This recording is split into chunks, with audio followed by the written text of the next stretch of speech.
በስመ አብ ወወልድ ወመንፈስ ቅዱስ አሐዱ አምላክ አሜን። ክቡር አባታችን ቄሰ ገበዝ አንተነህ ቄሰ ገበዝ አለባቸው፣ የደብራችን ቄሰ ገበዝ ወንድማችን ዲያቆን አማረ፣ የተወደዳችሁ የልዑል እግዚአብሔር ቤተሰቦች፣ መላእክተ ጸጋ መላእክተ ክብር የሆነች የወላዲተ አምላክ የቅድስት ድንግል ማርያም የቃል ኪዳን ልጆች፣ የቅዱሳን ወዳጆች፣ ወንድሞቻችን እህቶቻችን ሁላችሁም የልዑል እግዚአብሔር ሰላም ጸጋና ምሕረት ይብዛላችሁ። እንደምን አመሻችሁ? እንዴት ዋላችሁ?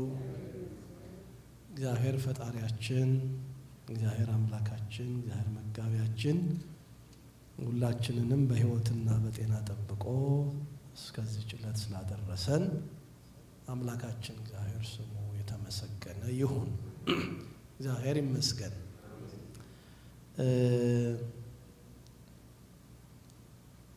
የጀመርነውን የቅዱስ ዮሐንስ ወንጌል ጥናት ወይም ትርጓሜ ዛሬም እንቀጥላለን። እግዚአብሔር በታላቅ ረድኤት ስላልተለየን ሁልጊዜም ከቃሉ ደጅ ከፍቶ ብዙ ምስጢር እግዚአብሔር ስለሚገልጥልን፣ ስለሚተረጉምልን፣ ስለሚያስተምረን አምላካችን እግዚአብሔር ስለ አባትነቱ ስለ ደግነቱ እውነተኛም አስተማሪ እርሱ ነውና ስለዚህ መልካምነቱ አምላካችን እግዚአብሔር ስሙ የተመሰገነ ይሁን።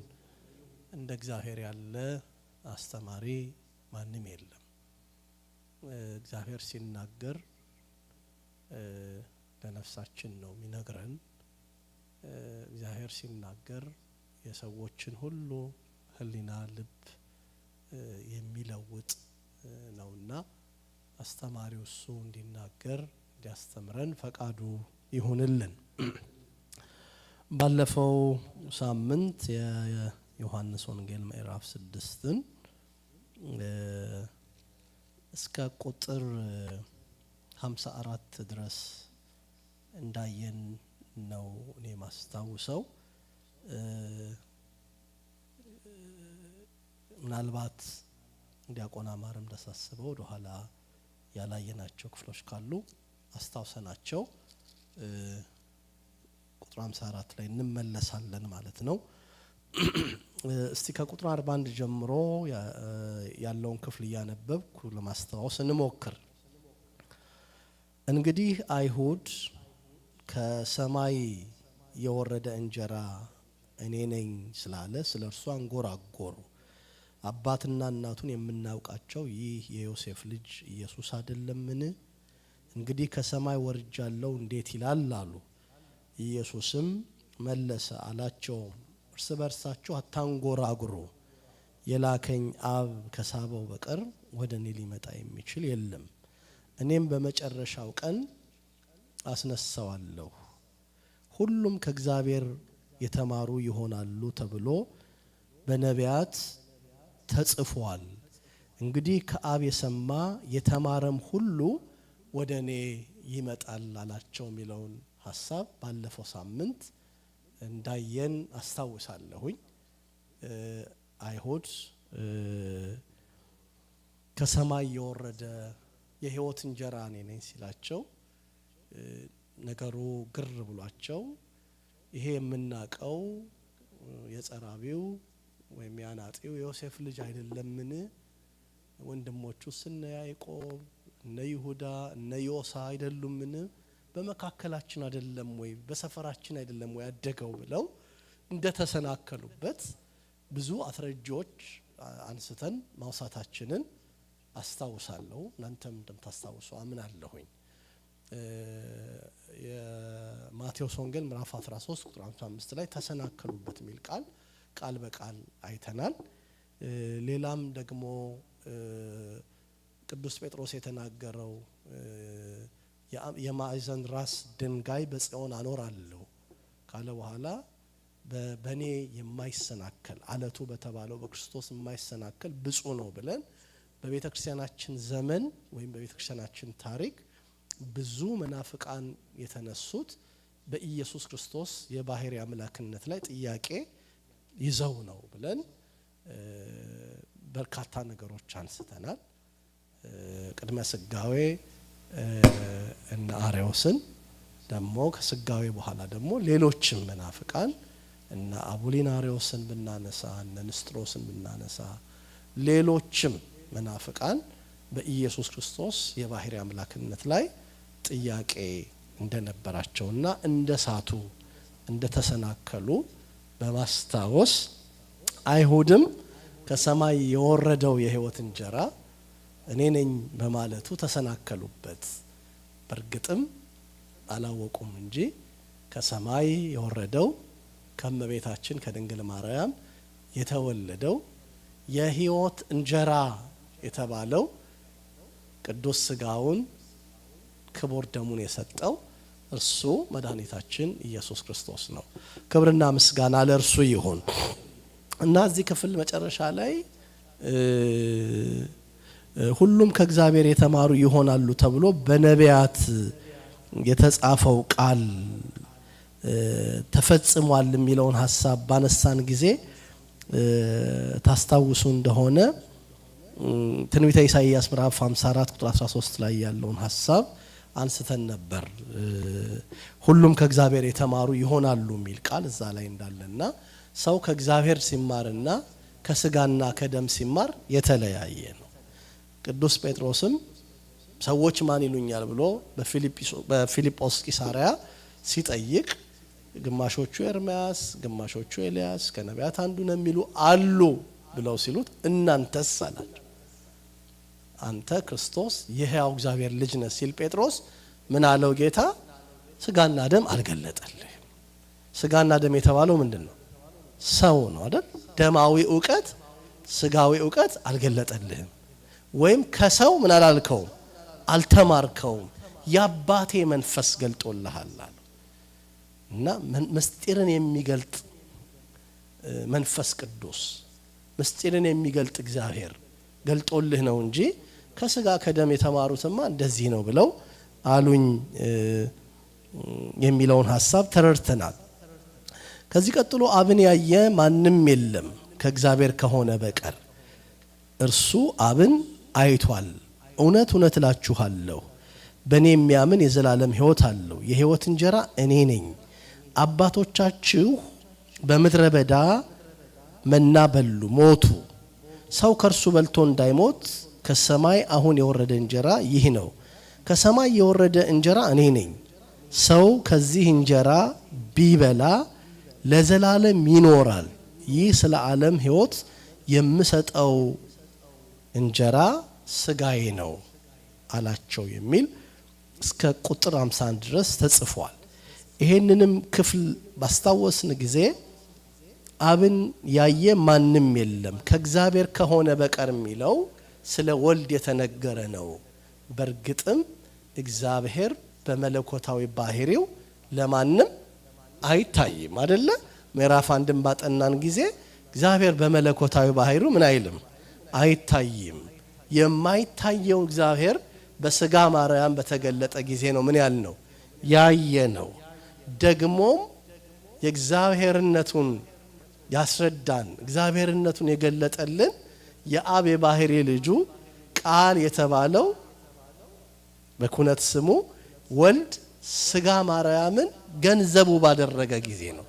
የዮሐንስ ወንጌል ምዕራፍ 1 ቁጥር 18 ላይ እግዚአብሔርን ያየው ከቶ አንድስ እንኳ የለም፣ በእቅፉ ያለው በእሪናው ያለው የሚተካከለው አንድ ልጁ ምን አደረገልን?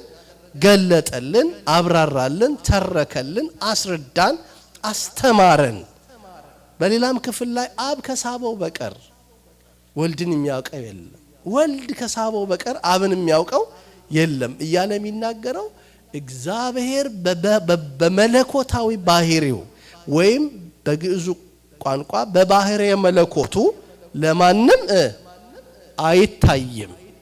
ያየነው ምን ሲሆን ነው? የማይዳሰሰው ሲዳሰስ አይደለ? ባጭር ቁመት በጠባብ ደረት ምን ሲል ሲወሰን።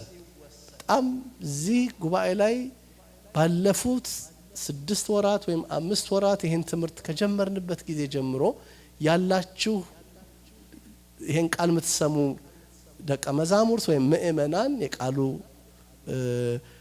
በረከት ተካፋዮች ትንሽ የሆነ ላይት ነገር የለም አእምሯችሁ ውስጥ ትንሽ ነገር እየገባችሁ አይደለ? ትንሽ እየገባችሁ ነው። ምንድነው የእግዚአብሔር ነገር? ምንድነው የሥላሴ ነገር? ምንድነው ትምህርተ አምላክ? ምንድነው የሥላሴ ትምህርት የሚለው ትንሽም ቢሆን ወደ ህሊናችን ግንዛቤ እየመጣ እንደሆነ አምናለሁ። እና ምንድነው የሚለው? አብን ያየ ማንም የለም ከእግዚአብሔር ከሆነ በቀር እርሱ አብን አይቷል ካለ በኋላ እውነት እላችኋለሁ በእኔ የሚያምን የዘላለም ሕይወት አለው። የሕይወት እንጀራ እኔ ነኝ። አባቶቻችሁ በምድረ በዳ መናን በሉ፣ ሰው ከእርሱ በልቶ እንዳይሞት ከሰማይ አሁን የወረደ እንጀራ ይህ ነው አላቸው። እስራኤል በምድረ በዳ የበሉትን መና ከራሱ ጋር እርሱም መብልአ ሕይወት መብልአ ጽድቅ የጽድቅ መብል እና የሕይወት እንጀራ የሕይወት መብል። አሁን ትልቁ ነገር የኢየሱስ ክርስቶስን ስጋውን ስንበላ ደሙን ስንጠጣ በሕይወት እንኖራለን ሲባል ይሄ ሞተ ስጋን አይደለም፣ ሞተ ነፍስ እንዳያገኘን እንሆናለን። ሞተ ነፍስ አያገኘንም። ሞተ ነፍስ አያሸንፈንም። ሞት ወይም ሲኦል በእኛ ላይ አይሰለጥንም ማለት ነው። እና እስራኤል በምድረ በዳ መናን በሉ፣ ነገር ግን ሞቱ። እንደው ተስፋ የሚደረግበትንም እንኳን ከነዓንን ምን አላደረጉም፣ አልወረሱም፣ በምድረ በዳ ቀሩ። እንደውም መጽሐፍ ቅዱስ ላይ ቅዱስ ጳውሎስ እዚህ ዕብራውያን ምዕራፍ 3 ላይ አምጥቶ ሲናገር እስራኤል ልባቸውን እልህኛ ስላደረጉ ወደ እረፍቴ አይገቡም ብሎ ማለ ይላል። ወደ ምኔ አያችሁ? እረፍቴ የሚለው ይሄ የእሁድ ሰንበት እረፍት የዘላለም እረፍታችን ምሳሌ ነው። አያችሁ? ግልጽ ነው ማወራው። በእሁድ ሰንበት የምንለማመደው እረፍት የትኛው? የዘላለም ረፍት ምሳሌ ነው። ከዚያ በላይ ደግሞ በዓለ 50 የዘላለማዊ ረፍታችን ምሳሌ ነው። የዘላለም ደስታችን ምሳሌ ነው። በበዓለ 50 ምን አንልም? ጾም አንጾምም አይደለ? መዝሙራችን፣ ደስታችን፣ እልልታችን፣ ሁሉ ነገር ምስጋና ሁሉ ደስታን በትንሳኤው የተገኘውን ክብር፣ ልጅነት፣ የጠላታችን ዲያብሎስ ድል መነሳት ምናወራበት ነው አይደል? መዝሙሩም ቅዳሴውም ይሄን ነው የሚያወራውና ይሄ ቆይታችን የ50 ቀን ቆይታችን የትኛውን በሰማይ ያለውን ኑሮ የሚመስል ነው ብለው አባቶቻችን ይተረጉማሉና እዚህ ክፍል ላይ ያለውንም ነጥብ አይተናል ማለት ነው። እውነት እላችኋለሁ በእኔ የሚያምን የዘላለም ሕይወት አለው። የሕይወት እንጀራ እኔ ነኝ። አባቶቻችሁ በምድረ በዳ መናን በሉ፣ ሞቱ። ሰው ከእርሱ በልቶ እንዳይሞት ከሰማይ አሁን የወረደ እንጀራ ይህ ነው። ከሰማይ የወረደ ሕያው እንጀራ እኔ ነኝ። ሰው ከዚህ እንጀራ ቢበላ ለዘላለም ይኖራል። እኔም ስለ ዓለም ሕይወት የምሰጠው እንጀራ ስጋዬ ነው። ቁጥር 51 ድረስ ይሄን እዚህ ድረስ ያነበብን እንደሆነ አስታውሳለሁ። እና ይሄ ሐሳብ ስለ ቅዱስ ስጋው ስለ ክቡር ደሙ የሚያወራ ሐሳብ ነው። ይሄ ሐሳብ ሰዎች መድኃኔ ዓለም አምላካችን በቀራንዮ የቆረሰው ቅዱስ ስጋው ያፈሰሰው ክቡር ደሙ ከሞቱ አስቀድሞ በምሴተ ሐሙስ ህብስቱንና ወይኑን አዘጋጅቶ ይህ ስጋዬ ነው ከእርሱ ምን በሉ ብሉ፣ ይህ ደሜ ነው ከእርሱ ጠጡ፣ ስጋዬን የበላ ደሜን የጠጣ የዘላለም ሕይወት አለው ብሎ አምላካችን በግልጽ ለደቀ መዛሙርቱ በምሴተ ሐሙስ ምስጢሩን አሳይቷቸዋል ወይም ደግሞ የአዲስ ኪዳንን ቁርባን ሰርቷል። ያ ስርዓት እስከ ዓለም ፍጻሜ ድረስ ነው። እግዚአብሔር ከኛ ጋራ ዛሬ እስከ ዓለም ፍጻሜ የሚኖረው በምንድነው ማለት ነው?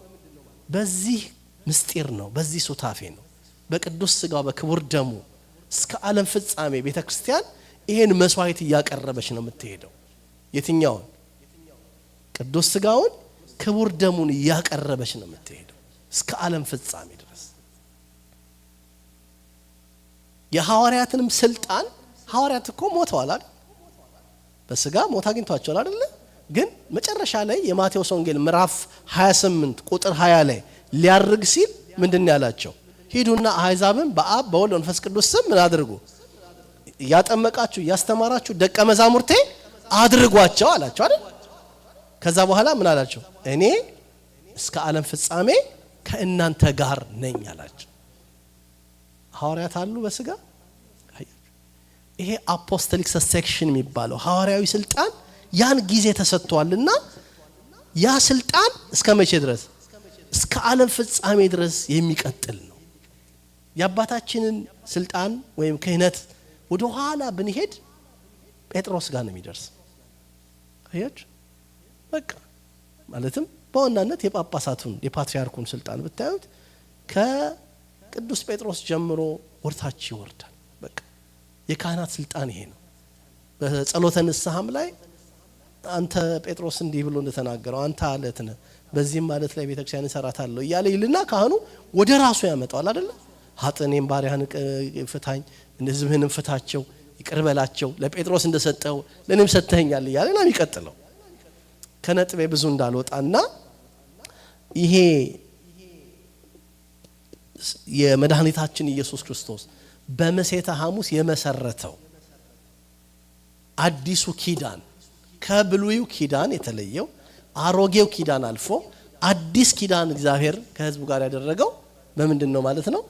ቅዱስ ሥጋውን ክቡር ደሙን በመስጠት በሥጋውና በደሙ የሆነ ኪዳን ነውና ይሄንን ኪዳን ሲናገር ነውና ዛሬም ለምእመናን እንደ ሕይወት መልእክት የምትወስዱት ነገር ቅዱስ ሥጋው ክቡር ደሙ የሕይወት መብል ነው ሲባል በዚህ ዓለም ድካም ሞተ ሥጋ ያገኘናል።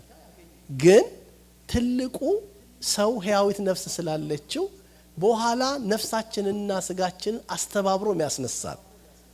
ከዛ በትንሣኤ አካል ወደ እግዚአብሔር መንግስት የምንገባው በማመናችን በመጠመቃችን ቅዱስ ሥጋውን ክቡር ደሙን በመቀበላችን ነውና ይሄንን ነው የሚያሳየው። ቁጥር 52 ጀምሮ ላንብብ። እንግዲህ አይሁድ ይህ ሰው ሥጋውን ልንበላ ይሰጠን ዘንድ እንዴት ይችላል? ይሄንን ነው ዛሬ እንደ አዲስ የምናየው። ይህ ሰው ሥጋውን እንበላ ዘንድ እንዴት ሊሰጠን ይችላል ብለው እርስ በርሳቸው ተከራከሩ።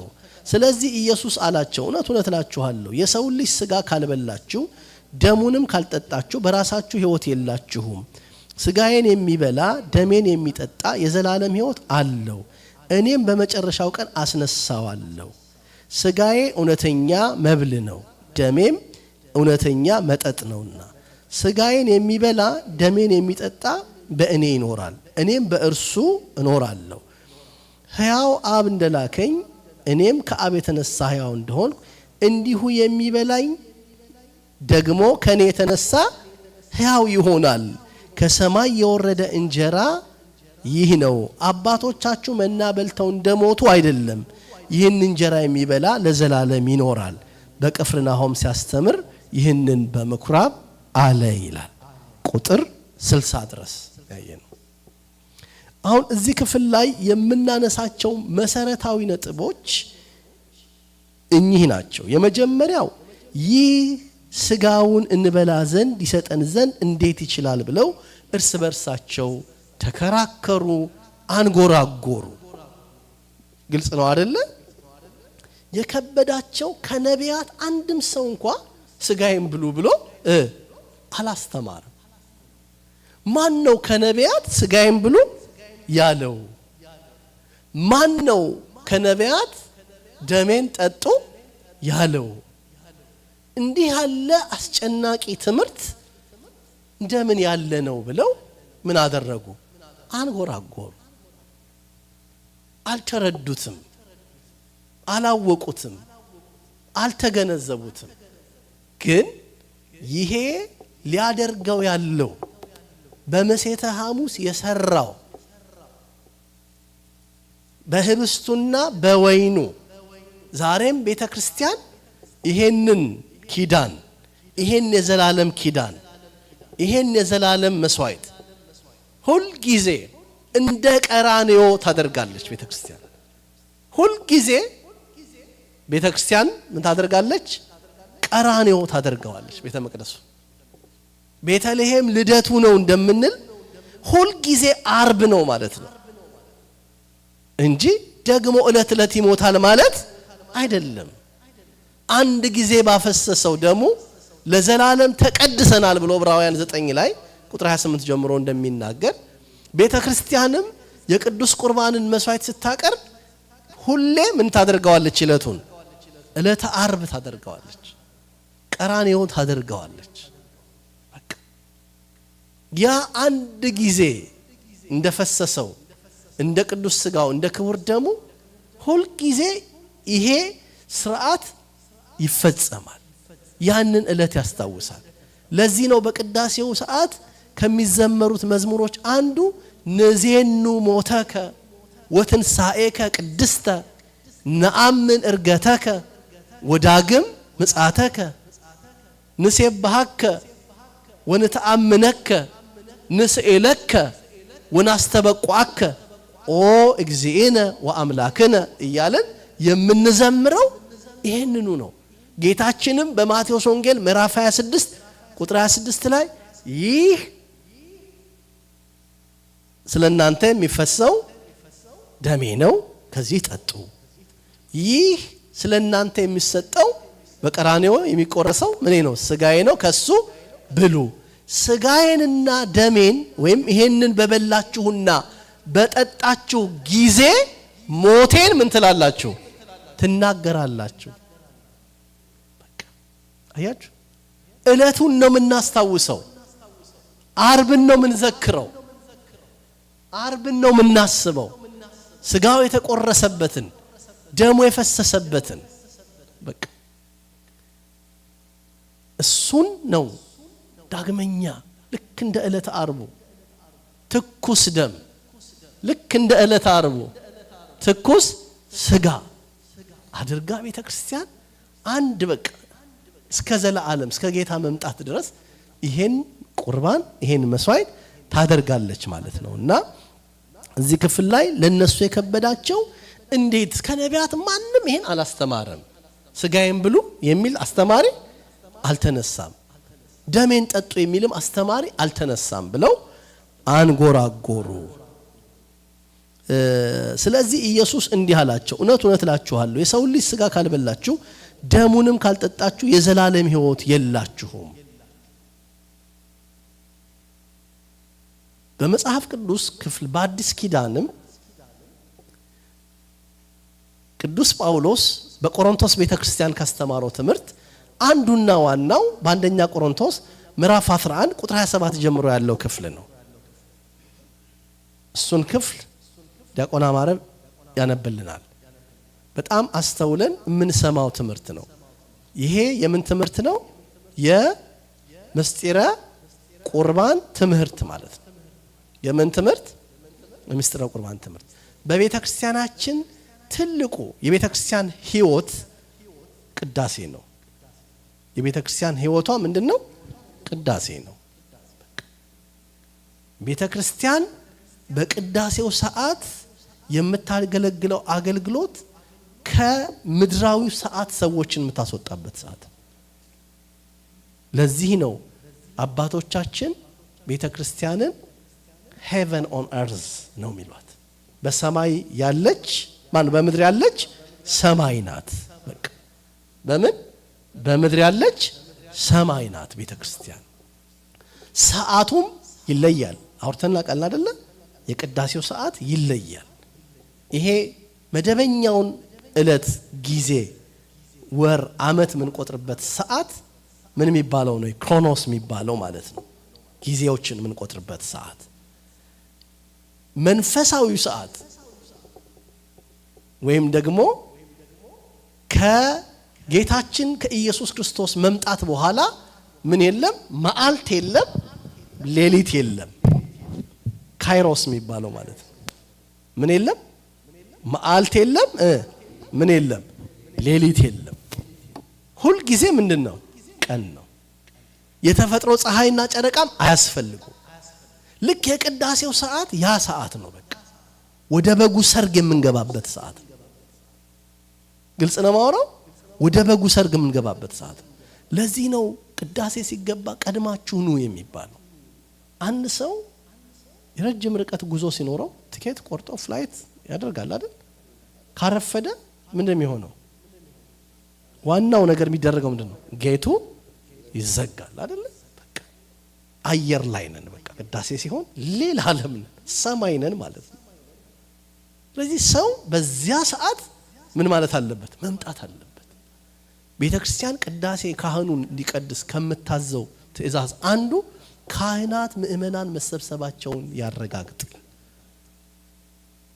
በቤተክርስቲያን ድሮ መምሩ ያስታውሳሉ። ድሮ ምን ይደረጋል? ይሄ ተጋቡ የሚባል ደወል ይደወላል ከቅዳሴ በፊት።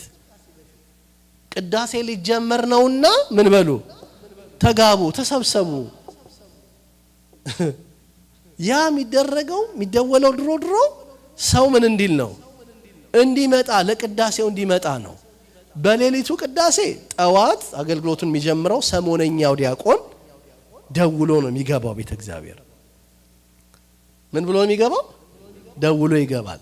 ኑ ቤተ ክርስቲያን ተከፍታለች፣ ቅዳሴ ሊጀመር ነው፣ ኑ ነው።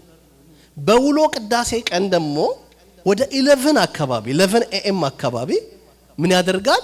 ካህኑ ማነው ዲያቆኑ ሰሞን ከመውረዱ በፊት ምን ያደርጋል ማለት ነው? ደወል ይደውላል። አሁን ከአንድ ሰዓት በኋላ ወደ ምን እንገባለን? ወደ ቅዳሴ እንገባለን። ስለዚህ ተሰብሰቡ ኑ እያለ ለተጋብኦ ለመሰብሰብ ደወል ምን ያደርጋል?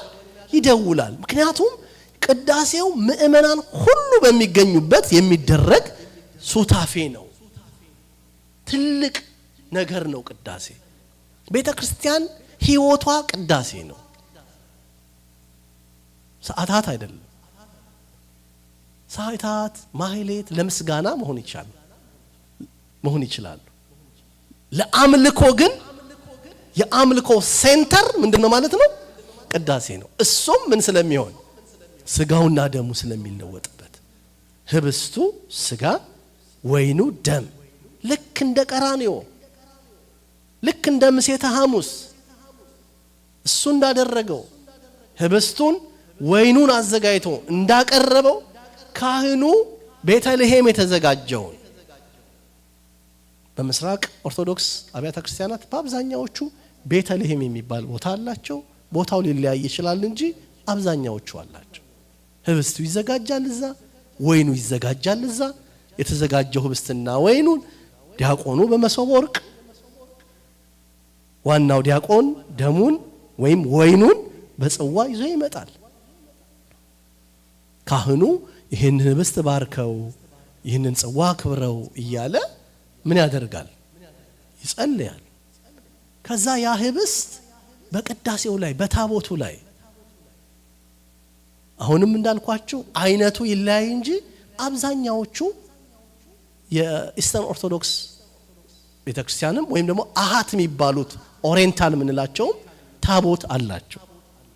ምን አላቸው? ታቦት አላቸው።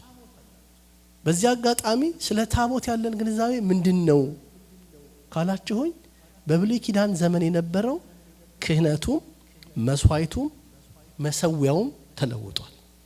እስቲ በሉኝ፣ ክህነቱም መስዋዕቱም መሰዊያውም ተለውጧል። እስቲ ድገሙት፣ ክህነቱም መስዋዕቱም መሰዊያውም ተለውጧል። በብሉይ ኪዳን የነበረው ክህነት የአንድ ቤተሰብ ክህነት ነው። የማን ቤት? የአሮን ቤት የሌዊ ክህነት ነው። ከአሮን ቤት የሆነ ማለት ነው። ወደ አዲስ ኪዳን ስንሻገር ይሄን ክሌም የሻረው ማን ነው? ኢየሱስ ክርስቶስ ነው። እሱ ካህን ነው አይደል? ሊቀ ካህናት ነው አይደል? ኢየሱስ ክርስቶስ ክህነቱ ማን ነው? ነገዱ ከምንድን ነው?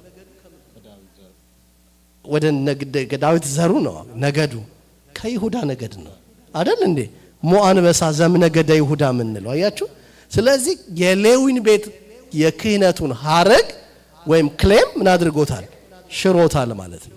የማን ቤት ሆነ ማለት ነው? የይሁዳ።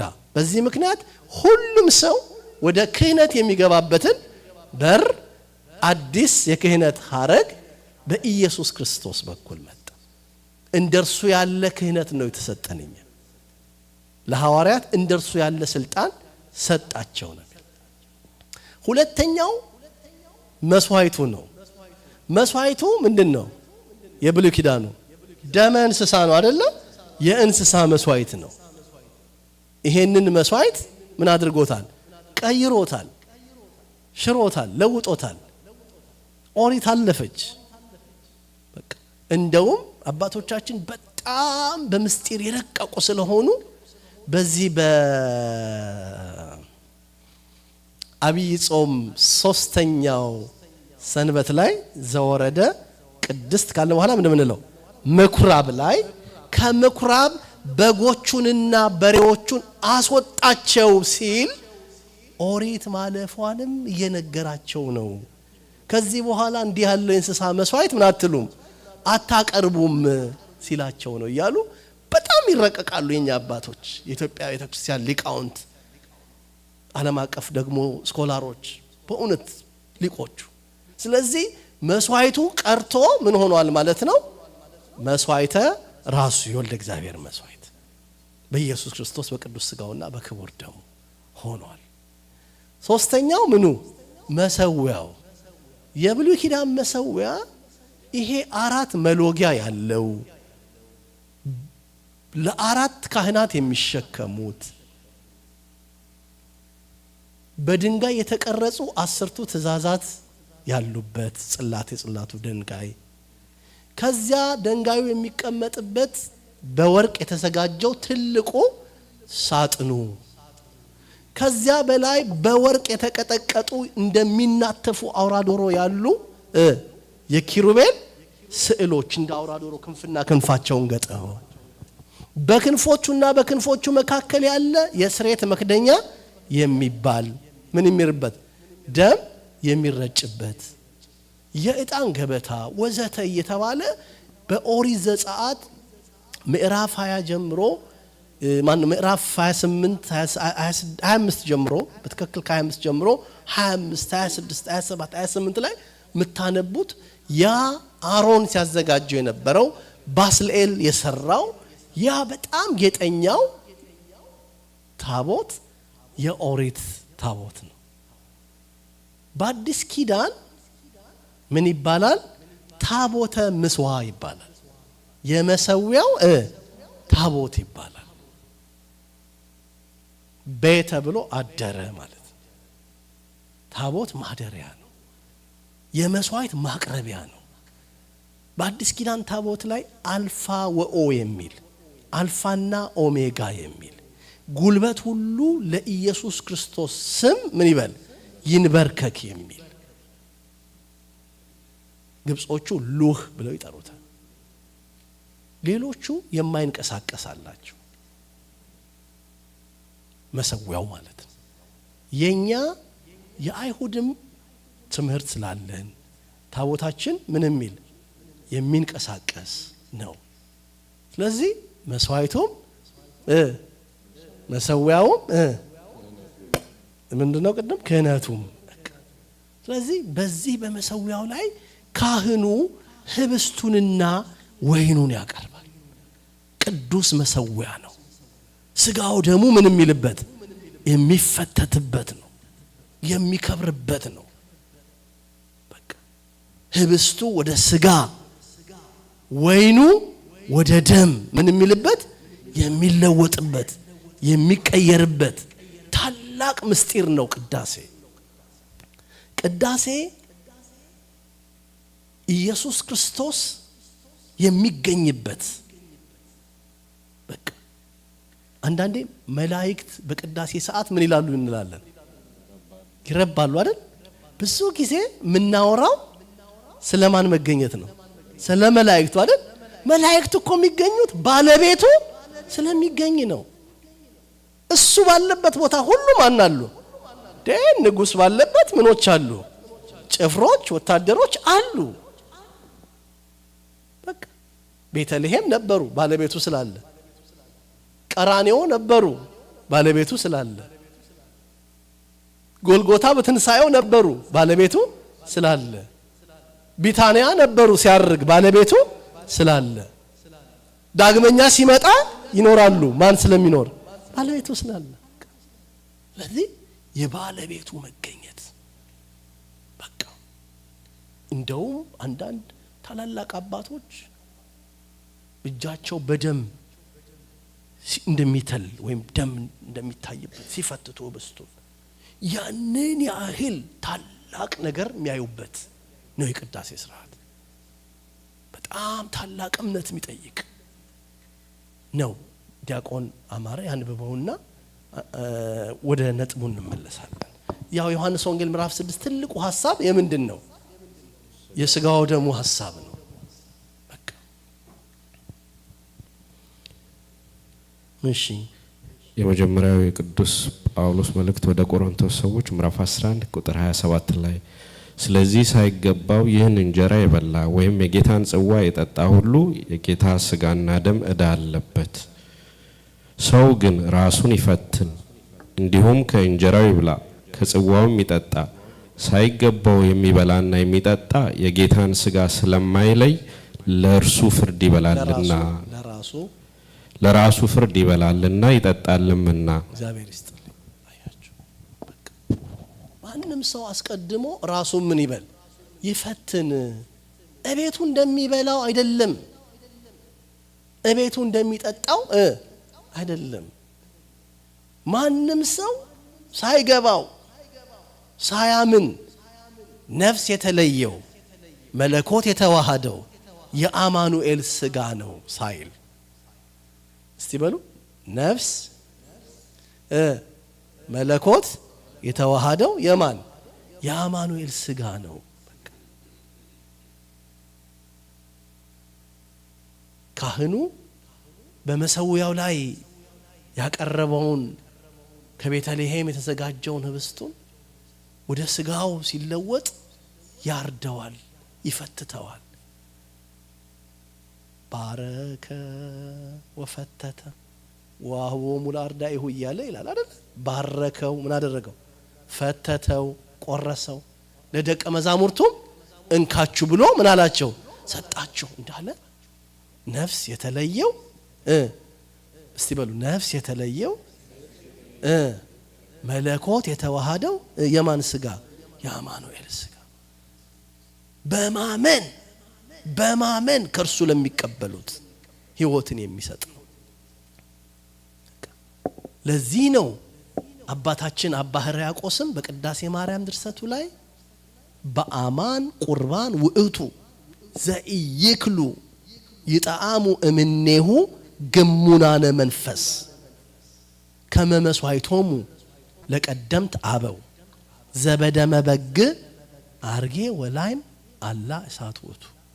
በቃ በአማን ቁርባን ውእቱ ዘኢይክሉ ይጣዓሙ ግሙናነ መንፈሳቸውን ያረከሱ ይላል። በቃ ከርሱ ሊቀምሱት የማይቻላቸው የሚጠራጠሩ ማለት ነው። የሰው መንፈስ የቆሸሸው በምንድን ነው? በጥርጣሬ የሚጠራጠሩ የማያምኑ። ካህኑ በጣም በሚገርማችሁ ሁኔታ ቁርባኑን መጨረሻ እግዚኦታ ከጨረሰ በኋላ ህብስቱን ይዞ ከህብስቱ ይዞ እንዲህ ይላል፣ አአምን ወይተአምን እስመ ዝንቱ ውእቱ ሥጋሁ ለአማኑኤል ዘነሳ ምግዝተ ኩልነ እያለ አምናለሁ ይህ አማኑኤል ሥጋውና ደሙ እንደሆነ እንታምናል። እንበለ ትድምርት ወኢኡላጤ እያለ ያለ መቀላቀል፣ ያለ ትድምርት፣ ያለ ሚጠት በተዋህዶ ከመቤታችን ከድንግል ማርያም የነሳው የአማኑኤል ሥጋ እንደሆነ ምን እላለሁ? አምናለሁ። በዌስተርኑ ዓለም ምሳሌ ነው እንደሚባል መታሰቢያ ነው እንደሚባል ሳይሆን በእኛ ቤተክርስቲያን አማናዊ ነው። ለዚህም በቆሮንቶስ ቤተክርስቲያን ማንም ሰው ሳይለይ እንደ ተራ ቢበላ ለራሱ ፍርዱን ይበላል። ይሄን ለመታሰቢያ አድርጉት የሚል ቃል አለ ይላሉ። መታሰቢያ አድርጉት ማለት አስቡ፣ ምናስብበት እኮ ነው። ምናስታውሰውም እኮ የበለጠ መቼ ነው? ነዜኑ እያልን ነዜኑ ሞተከ፣ ሞትህን ምን እናደርጋለን? እናስባለን። ትንሣኤህንም ምን እንላለን? እናስባለን። ነአምን እርገተከ ወዳግም ምጻተከ። ምናስበው ምኑን ነው ማለት ነው? ሞቱን፣ ትንሣኤውን፣ እርገቱን፣ ዳግም ምጻቱን። ይሄ ሁሉ ለኔ ነው እያልኩ ነው መበላው። በቅዱስ ቁርባን ትምህርት አንድ ሰው ስጋው ደሙ ከመቀበሉ በፊት እንዲህ ብሎ ይጸልይ ይላል። ኦ እግዚእየ ኢየሱስ ክርስቶስ፣ አቤቱ ጌታዬ ሆይ ናሁ ተመጠውኩ ስጋከ ንጹሃ ወደመከ ክቡረ ይኩነኒ ለስሬተ ኃጢአቴ ወለህድገተ አበሳዬ። አሁን ጌታዬ ሆይ አምላኬ ሆይ ስጋህን በላው ደምህን ጠጣው ለኃጢአቴ በደል መመደምሰሻ ይሁንልኝ። ይኩነኒ ለስሬተ ኃጢአቴ ወለህድገተ አበሳዬ፣ አበሳዬን የሚደመስስ ይሁንልኝ ብሎ ይቀበል ይላል። ቅዳሴ ማርያም ቅድም ያልኳችሁ ላይ ምንድነው የሚለው? እሳት በላይ ለአማጽያን ለእለ ይክህዱ ስሞ፣ ስሙን ለሚክዱ ሰዎች ምን የሚል የሚባላ እሳት ነው ይላል። አሁን ስለ ቅዱስ ቁርባን ያለን ግንዛቤ አናሳ በመሆኑ በቤተክርስቲያናችን ውስጥ ቅዱስ ቁርባን ሕፃናት፣ አረጋውያንና መነኮሳት ብቻ ነው የሚቀበሉት አይደል? አደልቶች የታሉ?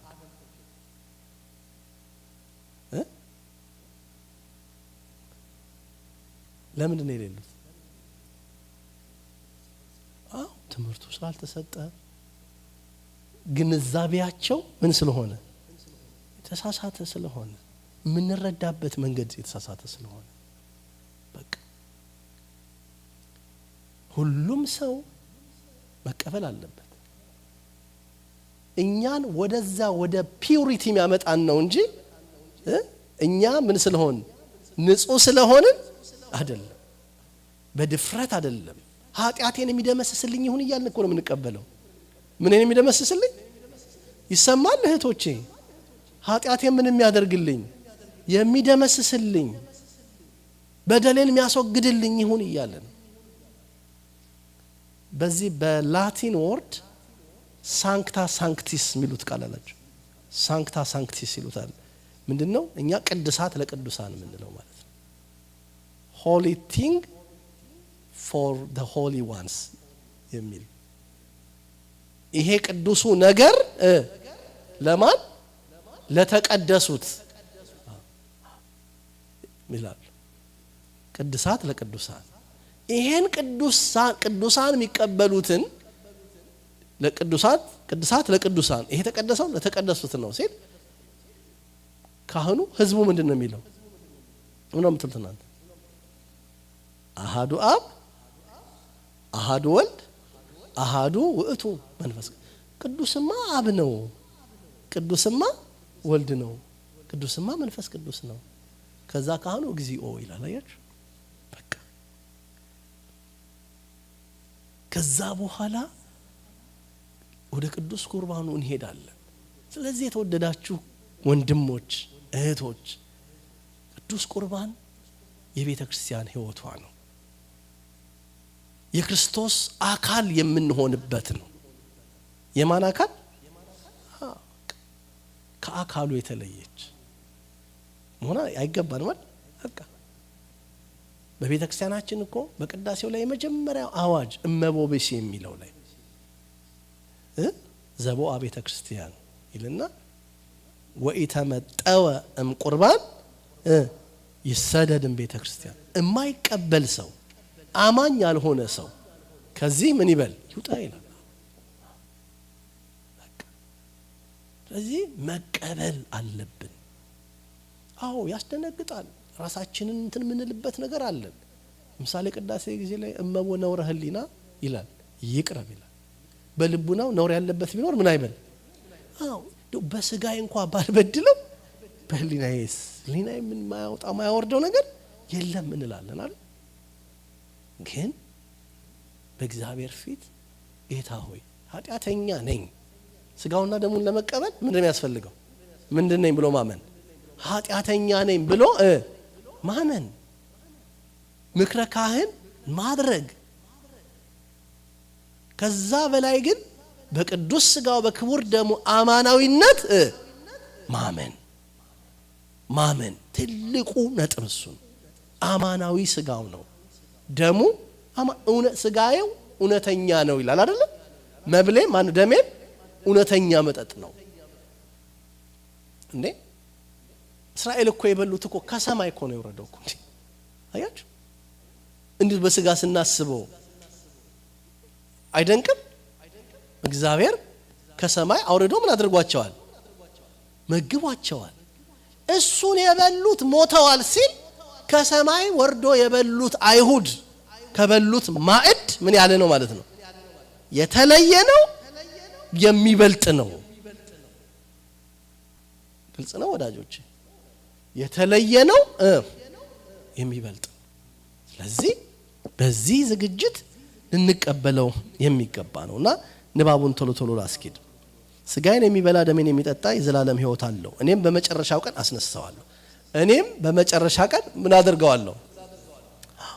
አስነሳዋለሁ። ሙታን ሁሉ ይነሳሉ። ግን አባቶቻችን ማስነሳትማ ሁሉን ያስነሳቸው አይደለም። ምን ይላል?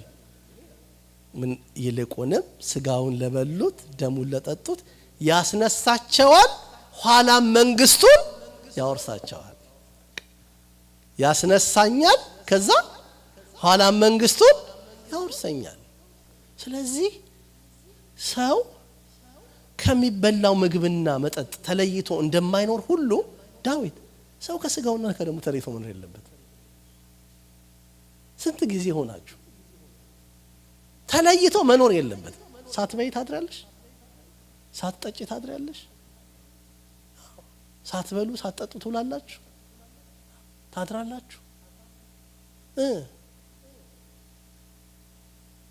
አያችሁ ስጋው ደግሞ እንደዛ እንድታስቡት የህይወት መብል ነው። አዎ የነፍስ ምግቧ ቃል እግዚአብሔር ነው። የነፍስ ምግቧ ስጋው ደግሞ ነው። በቃ ስጋውን መብላት ደሙን መጠጣት ነው። ይሄንን በእውነት እንድታስቡበት ነውና በመጨረሻ ቀን አስነሳዋለሁ። ስጋዬ እውነተኛ መብል ነው፣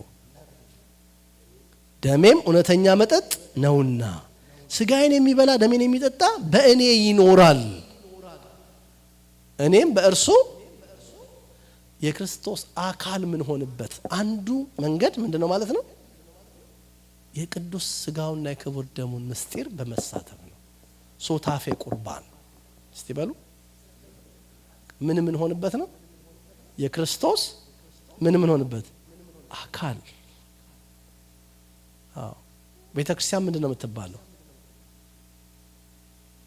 the body of Christ ነው የምትባለው። የክርስቶስ ምንድናት? አካል ናት። በምንድነው የምትሆነው ሲባል ቤተክርስቲያን ማን ናት? በመሰረቱ የአማኞች ማህበር ማለት ነው። የአማኞች ማህበር ነው ምን የሚባለው? አያችሁ። ስለዚህ የክርስቶስ አካል ምን ሆነው በምንድነው ማለት ነው? በቁርባን ነው። ስጋውን በመብላት ነው። ደሙን በመጠጣት ነው። በቃ ይሄን በደንብ እወቁት። በቃ የኛ አባቶች እንኳን ጽዋ ማህበር እያሉ ታውቃላችሁ አይደለ? ቆመን ሄደን ጽዋ ማህበር የጠጣን የበደልኩ ያስቀየምኩ ይቅር በለኝ እንዲህ በለኝ እያሉ ያደርጉ የነበረው ሰዎችን ወደዛ ነገር ለማድረስ ከማሰብ አንፃር ነው። ግን እኛ እዛው ጋር ቀርተናል ብዙዎቻችን አስታጉያ ላቅም ጽዋዬን እዚህን አላመጠጥቻለሁ። የዚህን አላመጽዋ ስትጠጡ ወደ ስጋው ደግሞ ደረሳችሁ፣ መንገድ ላይ ቀራችሁ። አያችሁ ይሄ የጽዋው ሂደት ምንድነው ማለት ነው? ትሬኒንግ ነው አይደለ? ወዴት ለመድረስ? ወደ ስጋው ደሙ ለመድረስ ነው። ስጋውን ለመብላት ነው። ደሙን ለመጠጣት ነው። ስለዚህ የስጋው ደሙ ህይወት ይኑራችሁ። ተለማመዱ ወጣቶች አዎ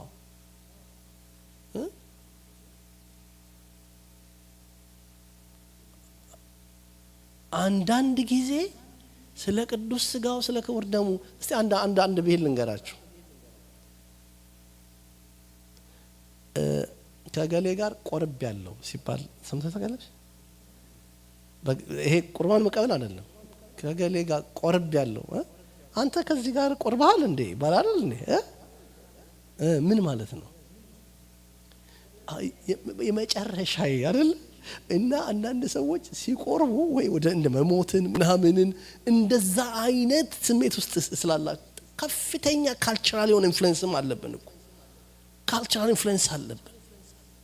በቃ ይሄ የዚህ የፓስቶራል እንትናችን የካልቸራችን ሂስትሪያዊም የታሪክም ተጽዕኖ አለ። የታሪክም ጉዳት ደርሶብናል። በግራኝ መሐመድ ጊዜ ቤተክርስቲያን ህዝቡ በቤተክርስቲያን ዙሪያ ነበር የሚኖረው። ቤተክርስቲያን ስትወድም ሰው ከቅዱስ ቁርባን የራቀበት ሁኔታ አለ። በቃ ቤተክርስቲያንን ግራኝ መሐመድ ሲያቃጥል ምን ሲል ሰው ከቅዱስ ቁርባን የራቀበትም ምክንያት አለ። ግልጽ ነው ማውራት አይደል? ስለዚህ መጠናት አለበት። በጣም ትልቅ ነገር ነው። ለምን ሰው የሚርቀው? የባህል ተጽዕኖ አለበት። በእኛ ሀገር እኮ ድሮ እስከ 3 ጊዜ ነበር አልጋብቻ። በጻልነቱ ምናምን ታገባለች፣ አልደረሰችም ተብላ ትፋታለች። ገጠር አይደል እንዴ? ከዛ ለሌላ ትዳራለች፣ ምን ትላለች? አይ ከገሌ ጋር አስቆርባለች ይባላል አይደል? የመጨረሻዋ ነው ይባላል። አዎ በቃ ስለዚህ ቅዱስ ቁርባን የቤተ ክርስቲያን ህይወቷ ምእመናንም የክርስቶስ ምን የሚሆኑበት አካል የሚሆኑበት ምስጢር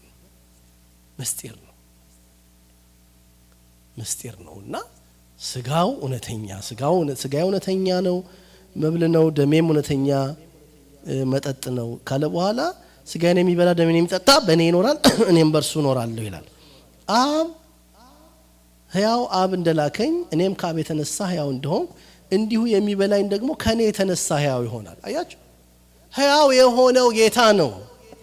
ስጋውን ስንበላ ደሙን ስንጠጣ ምንም ያደርገን? ህይወት ያልሆነ ነገር ህይወት ምን አያደርግም? አይሰጥም። ህይወት የሆነው ክርስቶስ በቅዱስ ስጋው በክቡር ደሙ ምን ይሰጠናል? ህይወት ይሰጠናል። ሕያው ከሆነው ከርሱ የተነሳ ምን እንሆናለን? ሕያዋን። እስቲ በሉ ሕያው ከሆነው ከርሱ የተነሳ ሕያዋን እንሆናለን። ሕያው ከሆነው ከርሱ የተነሳ እኛ ደግሞ ሕያዋን እንሆናለን። እና ቀጥሎ እኔም ከአብ የተነሳ ሕያው እንደሆንኩ እንዲሁም የሚበላኝ ደግሞ ከእኔ የተነሳ ሕያው ይሆናልና ከሰማይ የወረደ እንጀራ ይህ ነው። አባቶቻችሁ መና በልተው እንደሞቱ አይደለም፣ ይህን እንጀራ የሚበላ ለዘላለም ይኖራል። አያችሁ፣ ዘላለም ዘላለም ዘላለም እያለ ይናገራል። ስለዚህ ቅዱስ ቁርባን መሰረታዊ ነገር ነው። ስጋው ደግሞ መሰረታዊ ነገር ነው፣ ዋና ነገር ነው። ማመን፣ መጠመቅ፣ ስጋውን መብላት፣ ደሙን መጠጣት፣ በሃይማኖት በመግባር መኖር፣ እነኚህ ነገሮች ናቸው ቤዚኮቹ ማለት ነው። ስለዚህ እነ ኪሩቤል ማን ነው ያንተ ስም? በረከት፣ እነ በረከት፣ እናንተ ወንድሞች እዛ ያላችሁ ወጣቶች ቤት ያደልሽ ማን ስምሽ? ውዳሴ አዎ፣ እናንተ ትቀበላላችሁ ወይ እለት እለት? አዎ ነው ወይ? እንዴት ነው እየኖራችሁ ያላችሁት? አዎ አስቡበት። የምታደርጉት ትኖራላችሁ። በዚህ ህይወት ውስጥ ያላችሁ እግዚአብሔር ይባርካችሁ። ያልደረሳችሁ ያድርሳችሁ። በቃ አዎ ያድርሳችሁ። ይሄን ነው እንዲሆን ነው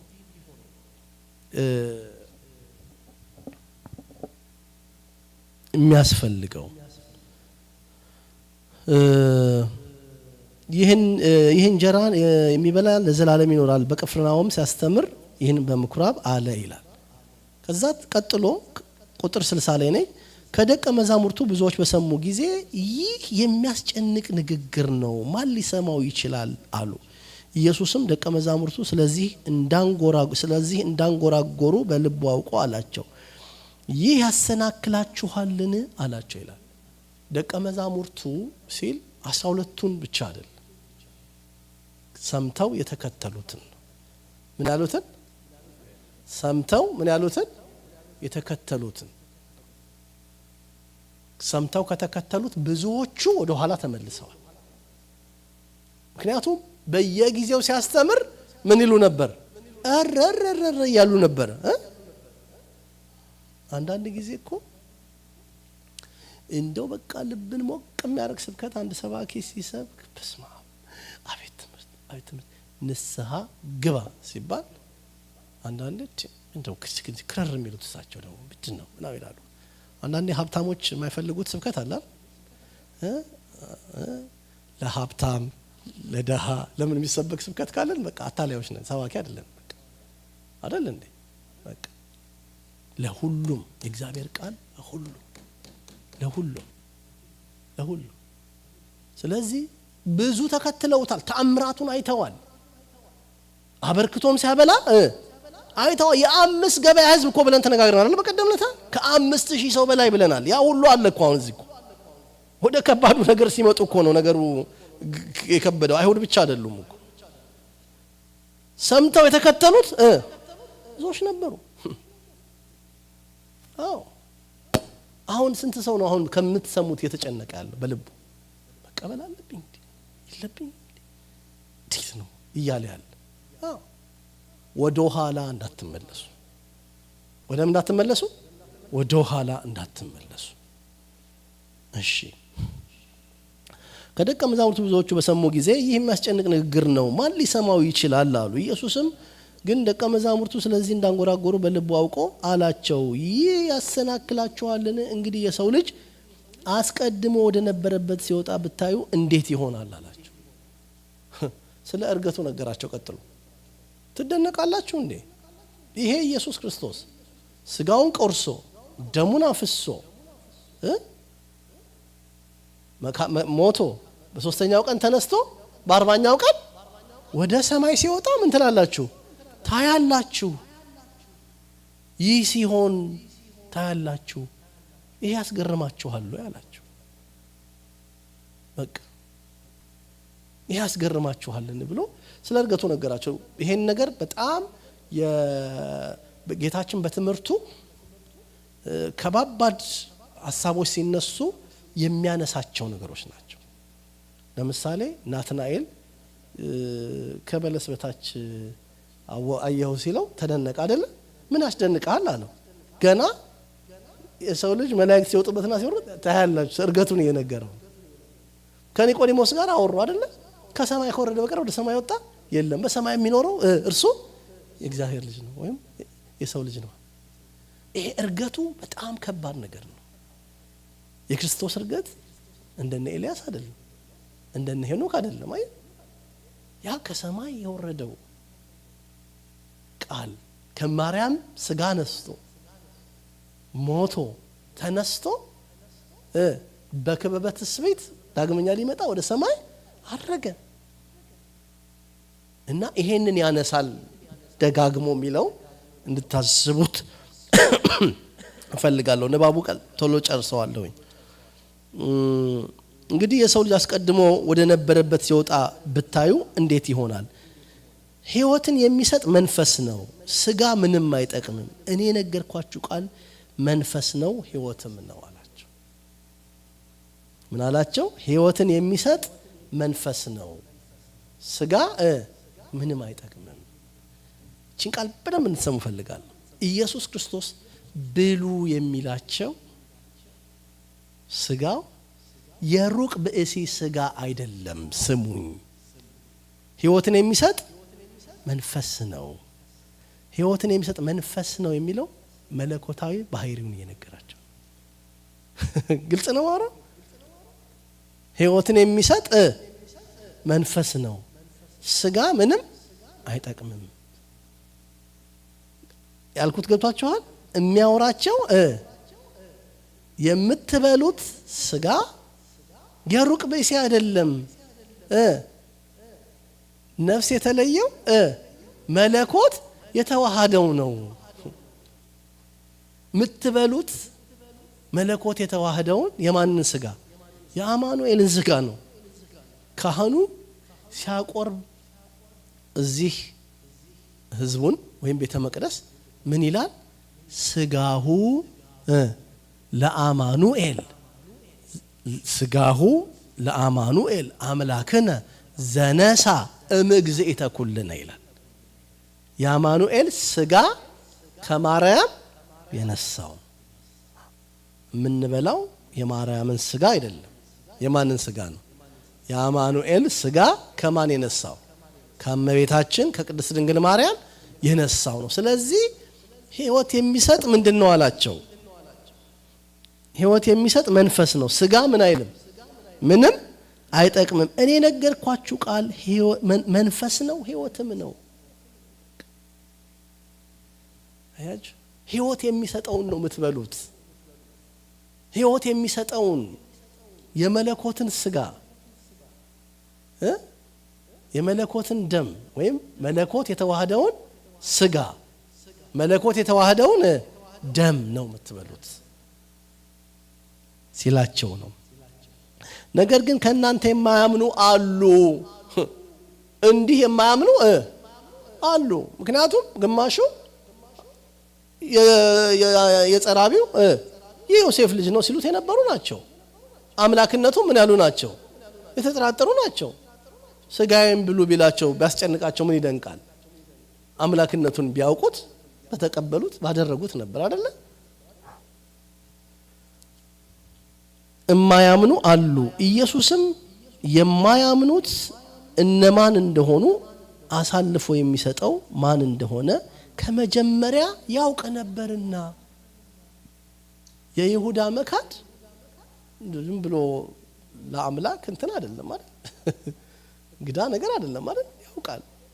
ያውቃል፣ አብሮታል፣ አኑሮታል ፈቃዱን እንዲፈጽም። ደግሞም ስለዚህ አልኳችሁ ከአብ የተሰጠው ካልሆነ ወደ እኔ ሊመጣ የሚችል የለም አለ። ከዚህ የተነሳ ደቀ መዛሙርቱ ብዙዎች ወደ ኋላ ተመለሱ፣ ወደፊትም ከእርሱ ጋር አልሄዱም። ኢየሱስም 12 አለ። አሁን ቀጥሎ ከማን ጋር ነው የሚያወራው? በቃ አሁን ከስንቱ ጋር ማውራት ጀመረ? ከ12 ጋር። እናንተ ደግሞ ልትሄዱ ትወዳላችሁን አለ። ስምዖን ጴጥሮስም ጌታ ሆይ ወደ ማን እንሄዳለን? አንተ የዘላለም ሕይወት ቃል አለህ። እኛስ አንተ ክርስቶስ ያው እግዚአብሔር ልጅ እንደሆንክ አምነናል አለ። አምነናል። ትልቁ እምነት፣ አይሁድ የተቸገሩበት እምነት፣ ብዙዎችም የተሰናከሉበት ክርስቶስ የሕያው እግዚአብሔር ልጅ እንደሆነ ማመንን ነው። አምነናል አውቀንማል ብሎ መለሰለት። ኢየሱስም እኔ እናንተ 12ታችሁን የመረጥኳችሁ አይደለምን? ከእናንተም አንዱ ዲያብሎስ ነው። ከእናንተም አንዱ ዲያብሎስ ነው። መለሰላቸው፣ ስለ ስምዖን ልጅ ስለ አስቆሮቱ ይሁዳ ተናገረ። ከ12ቱ አንዱ የሆነው እርሱ አሳልፎ ይሰጠው ዘንድ አለውና ይላል። ስለ ቃሉ የቅዱሳን አምላክ የልዑል እግዚአብሔር ስም የተመሰገነ ይሁን። ይሄንን ክፍል የማቴዎስ ወንጌል ምዕራፍ 26 ላይ በሌላ መንገድ ወንጌላዊው ቅዱስ ማቴዎስ መዝግቦታልና ይሄንን እንድንረዳ ይሄንን እንድናውቅ የገለጠልን ያስተማረን የመከረን አምላካችን እግዚአብሔር ክብር ምስጋና ይግባው። የዮሐንስ ወንጌል ምዕራፍ 6ን በዚህ አጠናቀቀ። ሰላም ነው አይደል? ሰላም ነው የገባችሁ ነው አይደል? ለዚህ ጥያቄ ወዘተ ሲኖር ከትምህርት በኋላ ወይም ደግሞ ጽፋችሁ ብትሰጡኝ ዛሬ ጥያቄ ሆኖ የቀረቡ ሀሳቦችን የቀጥለው ሳምንት አድረስ አደርጋለሁ ማለት ነው። ዛሬ ጽፋችሁም ወይም በቃላችሁም ቢሆን ጽፋችሁ ብትሰጡ የበለጠ ደስ ይለኛል። አይና በሚቀጥለው ምላሽ ሰጥበታለሁኝ ማለት ነው። ትምህርቱን ኢንተራፕት እንዳናረግ ማለት ነው። እየተነገረ እየተቆመ መቀጠል ያስቸግራል አይደለ? ስለዚህ ደሞም አስተማሪ ነኝ ብሎ አንድ ሰው በትምክትም መናገር የለበትም ማለት ትምክት ያስፈልጋል። በቃ ጠይቁኝ የመጨረሻው ነኝ ምናምን ሁላችንም ተማሪ ነን። እኔ ዛሬ አንድ ሰው ተነስቶ የሚጠይቀኝን ጥያቄ እኮ ላልመልሰው እችላለሁ አይደል? ስለዚህ መጽሐፍትን ለማየትም ለመወያየትም ለዚያም ጊዜ ይሰጣልና ጥያቄ ሲኖር በጽሁፍ አዘጋጁ። ምዕራፍ 6ን ጨርሰን ምዕራፍ 7 ላይ ደርሰናል። ከዚህ በኋላ ይቀጥላል። ይሄ ክፍል እንግዲህ 70 80 ክፍል ድረስ ይሄዳል ማለት ነው እና ትልቅ ትምህርት ነው፣ ትልቅ ነገር ነውና ትኩረት ስጡት። እግዚአብሔር ይባርካችሁ።